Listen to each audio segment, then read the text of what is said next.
In 1501, a block of marble had been sitting abandoned in a Florentine workshop for 25 years. Two sculptors had tried it. Both walked away. The stone was damaged, too narrow in places, apparently ruined. The workshop called it Il Gigante, the giant. The Opera del Duomo gave it to a 26-year-old who had never worked at this scale. 3 years later, Leonardo da Vinci, 52, the most celebrated artist in Europe, sat on a committee and was asked to decide what to do with what that young sculptor had made. This is the David, and what happened in that committee room has never been fully explained. 5.17 meters tall, white Carrara marble, 1 block. A young man, weight on the right leg, a sling over his left shoulder, his gaze fixed forward, not at what already happened, but at what is about to. Every sculpture of this subject before Michelangelo showed the aftermath. The severed head, the victorious pose.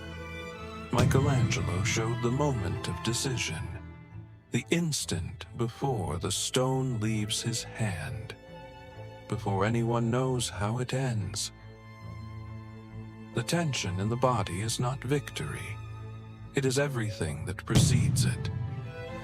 The right hand is anatomically wrong, outsized, the knuckles swollen, veins raised beyond anything a resting hand would show.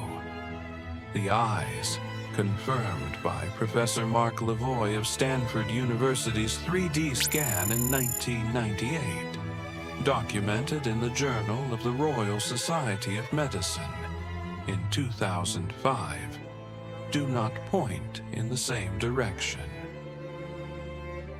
Both are deliberate. The statue was designed for the cathedral roofline, 80 feet above street level. From that height, the enlarged hand reads correctly.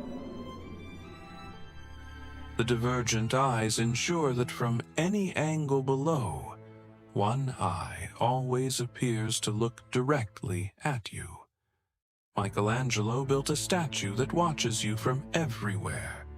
Then it was placed at ground level, where every correction became a visible distortion.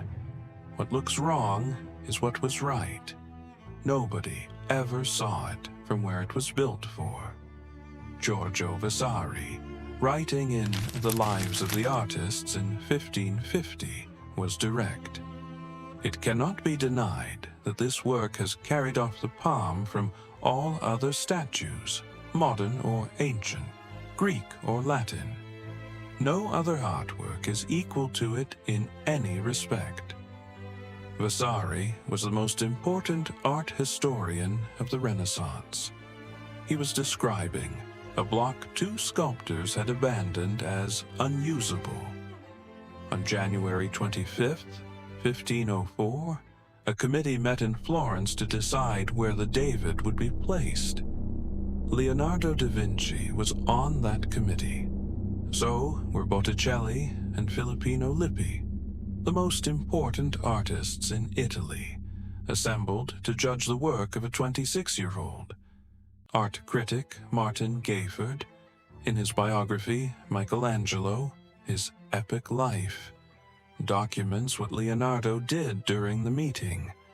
He made a sketch of the David and turned it into the sea god Neptune, surrounded by horses. He took Michelangelo's masterpiece and converted it into a minor figure in someone else's composition, in a committee called to honor the statue. The committee decided the David was too important for the roof line. They moved it to the Piazza della Signoria. Leonardo voted for a less prominent location. The David stood in the piazza for 369 years. In 1873, it moved indoors. For the first time, visitors could stand beside it, at eye level, close enough to see chisel marks. Every correction Michelangelo calculated for 80 feet of distance became, at arm's length, a distortion. The hand looked wrong. The eyes looked misaligned. The statue had not changed. The distance had, and nobody had noticed for nearly 4 centuries. Here is where the statue becomes 2 different objects. If the distortions were simply corrections for a height later abandoned, then the David is the greatest accident in art history. A masterpiece whose perfection depends entirely on a context that no longer exists.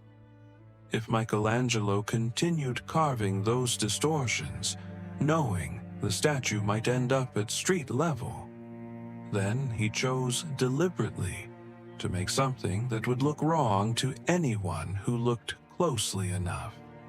A gap built into the most scrutinized sculpture in the world, waiting for someone to find it. The second reading changes what Leonardo did in that committee room. He sat across from a statue containing a deliberate illusion, turned it into a sketch of Neptune, and voted to put it somewhere less visible. Whether he missed it or understood it, and refused to acknowledge it, the record does not say. The block sat abandoned for 25 years. 2 sculptors walked away. A 26-year-old made something the greatest artists in Europe could not agree on. The corrections are still in the marble. The height they were built for is not.